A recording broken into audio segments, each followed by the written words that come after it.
Hello friends, Radhe Radhe. কেমন আছো সবাই? আশা করি ভালো আছো আর সুস্থ আছো, আর আমরাও কিন্তু বেশ ভালো আছি। আরও একবার মো লাইফস্টাইল ব্লগে তোমাদের ওয়েলকাম আর অনেক অনেক ভালোবাসা দিয়ে আজকের ব্লগটা শুরু করলাম। আর আজকে তোমাদের সাথে শেয়ার করতে চলেছি কম পরিশ্রমে সমস্ত ঘর বাড়ি কীভাবে পরিষ্কার পরিচ্ছন্ন রাখবে। তো চলো ভিডিওটা শুরু করা যাক। তোমাদের সাথেও কি এটা হয় যে একদিনে সমস্ত ঘর চকচকে করে দিতে পারবে, কিন্তু দুদিন পর ওই ঘরই আবার এলোমেলো হয়ে যায়? কখনো কখনো আমরা এটাও ভাবি যে আমরা ঠিক মতো পরিষ্কার করতে পারছি না, বা আমাদের মধ্যেই কিছু খামতি আছে। তবে সত্যি বলতে গেলে সমস্যাটা পরিষ্কার পরিচ্ছন্ন নয়, সমস্যাটা হলো ঘরের ভেতরে ছড়িয়ে ছিটিয়ে থাকা এক্সট্রা জিনিসপত্র। ঘর ছোট হোক বা বড়, ঘর তো ঘরই হয়, তাই না? কিন্তু ঘরের দরকারের বেশি জিনিসপত্র হয়ে যায়, তখনই পরিষ্কার করার পরও ঘর কিন্তু পরিষ্কার পরিচ্ছন্ন আর দেখায় না।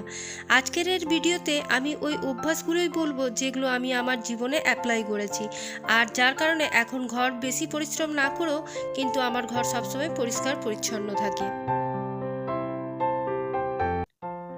তো প্রথমে বলি, ঘর ছোট হোক বা বড়, তবে সবসময় পরিষ্কার পরিচ্ছন্নটা বিশেষ দরকার। সবসময় এটাই আমরা ভাবি, ঘর তো ছোট, কী বা এত পরিষ্কার করার আছে, তাই না? তবে সত্যি এটাই, পরিষ্কার পরিচ্ছন্ন ঘর থেকেই কিন্তু পজিটিভ ওয়াইব আসে। যখন লোকজন বাড়িতে আসে সবার প্রথম কিন্তু বাইরের এরিয়াটা দেখে, যেমন বারান্দা, জুতো রাখার জায়গা আর আশেপাশের ক্লিননেসটা। সেটা দেখে আন্দাজা লাগিয়ে নেয় যে ভেতরের পরিষ্কারটা কতটা হতে পারে। ঘর বড় অথচ জিনিসপত্র ছড়িয়ে ছিটে আছে আর ছোট্ট কিন্তু ঘর পরিষ্কার পরিচ্ছন্ন আছে, মনের মধ্যে কিন্তু অনেকটাই শান্তি দেয়। পরিষ্কার পরিচ্ছন্ন শুধু দেখানোর জন্য হয় না, এটা তোমার মনকেও হালকা করে। যখন দেখবে আশেপাশে সমস্ত কিছু পরিষ্কার পরিচ্ছন্ন থাকে, তখন কিন্তু মনটা অনেক শান্ত থাকে। দ্বিতীয় বলবো, কখনো কখনো ঘর পরিষ্কার করলেই ঘর পরিষ্কার থাকে না। বেশিরভাগ সময় আমরা কি করি, একদিন ফুল এনার্জি নিয়ে পুরো ঘর ভালোভাবে পরিষ্কার করে নিই, তারপর 2-3 দিন পর মনে হয় আজ নয় কাল করে নেব, ভাবতে থাকি। কিন্তু সত্যি এটাই, 1-2 দিনের পরিষ্কার করার ঘর পরিষ্কার থাকে না। ঘর আমাদের প্রতিদিন ব্যবহার হয় আর প্রতিদিনই নোংরা হয়, তাই প্রতিদিন পরিষ্কার করাই দরকার। তাই ক্লিনিং ডাস্টিং হ্যাবিটটা আমাদের প্রতিদিন রাখাই দরকার। প্রতিদিন অল্প অল্প পরিষ্কার করে নিলে বেশি সময় লাগে না আর থকানিটাও কম লাগে, আর সমস্ত কাজ সুন্দরভাবে হয়ে যায়। মনে রাখবে, ঘর পরিষ্কার করে রাখার সিক্রেট বড় পরিষ্কার করা নয়, ডেলি যে ছোট্ট ছোট্ট আমাদের হ্যাবিটগুলো আছে সেগুলোকেই অ্যাপ্লাই করা। তৃতীয় হ্যাবিটস বলবো, ঘর পরিষ্কার রাখার জন্য সবথেকে যেগুলো দরকারি, যতক্ষণ ঘরের মধ্যে বেদরকারি জিনিসপত্র পড়ে থাকবে ততক্ষণ কিন্তু ঘর কিছুতেই পরিষ্কার দেখাবে না। আমরা বেশিরভাগ সময় কি করি, ভাঙার জিনিসপত্র কখন কাজে লাগবে বলে রেখে দিই, যেমন এক্সট্রা কন্টেনার, পুরনো কাপড়, অনেক ভাঙা জিনিসপত্র, ওই যে আমাদের আসে কাজ ভাঙা, তারপর ওই যে যারা নিয়ে যায় ভাঙা জিনিসপত্র, সেই হিসাবে আবার জমিয়ে জমিয়েও রেখে দিই যে এগুলো থাক, কোনো না কোনো সময় দরকার লাগবে, তাই না? তো আমার মনে হয় আননেসেসারি জিনিসগুলো বাদ দিয়ে যেগুলো আমাদের দরকার সেগুলোই ঘরে রেখে দেওয়া ভালো, আর যেগুলো আমাদের দরকার নেই সেগুলো তোমার ডিসকার্ড করাটাই ভালো। যেমন পুরনো কাপড় চোপড় যেগুলো মানুষকে দেওয়ার উপযুক্ত থাকবে তাদেরকে দিয়ে দাও, দান হিসাবে, বা যেগুলো কারো কোনো কাজে লাগবে, উপকারে হবে, সেগুলো কাউকে দিয়ে দাও, সেগুলোও তোমার অনেকটা ঘর ফাঁকা করবে। আর অযথা অনেক জিনিস যদি আমরা ঘরে রেখে দিই আর শুধু শুধু ঘরটাকে বলে না গ্যাঞ্জাম করে রেখে দিই, তাহলে ঘরটা ততটাই দেখতে কিন্তু নোংরা রাখে। আর ঘর যত ফাঁকা ফাঁকা রাখবে ততই কিন্তু ঘরটা দেখতে সুন্দর লাগে, আর জায়গাগুলো বেশ ভালোভাবে পরিষ্কার করা যায়। প্রত্যেকটা কোণা যদি আমাদের একটু ফাঁকা ফাঁকা থাকে, দেখবে কোণাগুলোও কিন্তু একটু নোংরা হয় না, সবসময় কিন্তু পরিষ্কার পরিচ্ছন্নই থাকে। তো আমার মনে হয় এক্সট্রা জিনিসপত্র ঘরের মধ্যে ঢুকিয়ে রেখে আর ঘরগুলোকে গ্যাঞ্জাম করে কোনো লাভ নেই। ঘরগুলো যত ফাঁকা পরিষ্কার পরিচ্ছন্ন রাখবে তোমারই কিন্তু ঘরটা দেখতে সুন্দর লাগবে। ওই যে বললাম, ঘর ছোট হোক বা বড়, ঘরকে যদি সাজিয়ে গুছিয়ে রাখো সেটাই কিন্তু দেখতে তোমার খুবই সুন্দর লাগবে, তাই না? মনে রাখবে, কম জিনিস কম পরিশ্রম কম নোংরা, এর জন্যই সবার প্রথম ঘরকে নয়, ঘরের এক্সট্রা যে বোঝ আছে সেগুলোকে পরিষ্কার করো। মনে রাখবে, যে মহিলারা ছোট্ট ছোট্ট অভ্যাসকে সিরিয়াসলি নিয়ে নেয় তারাই কিন্তু অনেকটাই চ্যালেঞ্জকে জিতে নিতে পারে আর এগিয়ে চলে যায়, আর তাদেরই কিন্তু ঘর দৌড় দেখবে সবসময় টিপটপ পরিষ্কার পরিচ্ছন্ন থাকে। প্রতিদিন ঘর পরিষ্কার রাখার জন্য পুরো দিন কিন্তু দরকার হয় না, শুধু 10 থেকে 15 মিনিট যদি আমরা রোজ দিতে পারি, তাহলেই কিন্তু ঘর দেখবে একদম গোছানো বাগানো চিপটপ টিপটপ থাকে। প্রত্যেক দিন যে আমাদেরকে প্রতিটা জায়গা পরিষ্কার করতে হবে একদমই তার কোনো দরকার নেই।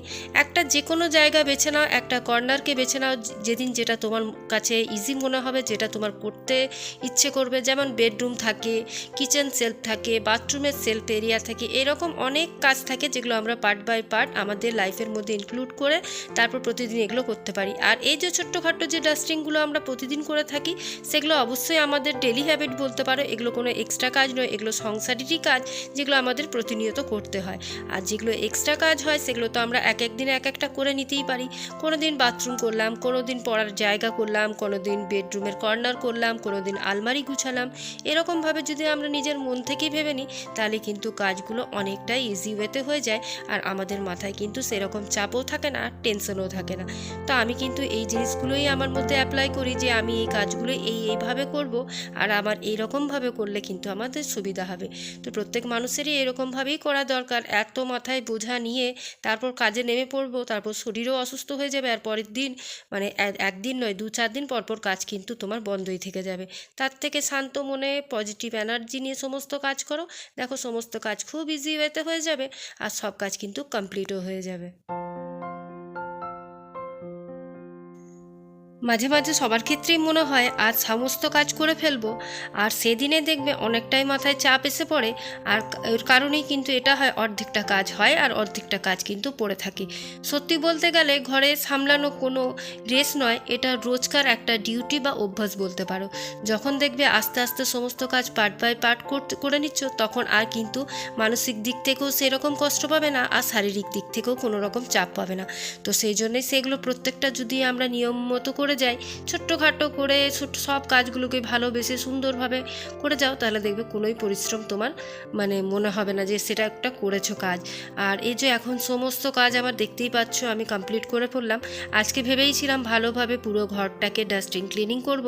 তো যে যে জায়গা আমার মনে হলো যে আজকে পরিষ্কার করতে হবে, আমি কিন্তু সেই সব জায়গাগুলোকেই ভালোভাবে পরিষ্কার করে নিচ্ছি। এই নয় যে আমি পুরো ঘরটাকে খুব মানে মানে দৌড় ঝাঁপ করে করে পরিষ্কার করলাম, তা একদমই নয়। যে জায়গাটা আমার মনে হচ্ছিল যে নোংরা আছে, আমাকে আজকে করতেই হবে, সেই জায়গাগুলোই কিন্তু করলাম। তো এদিকে ডাস্টিং ক্লিনিং করার পর যেহেতু দিদি আসবে, তো তার আগে আমার মনের মধ্যে একটা খুঁতখুঁতুনি থাকে যে আমি একবার মানে পুরো ঘরটা ভালোভাবে ঝাড় দিয়ে নেব, তারপর একবার ভালো করে মুছবো, তারপর দিদি এসে আবার করবে।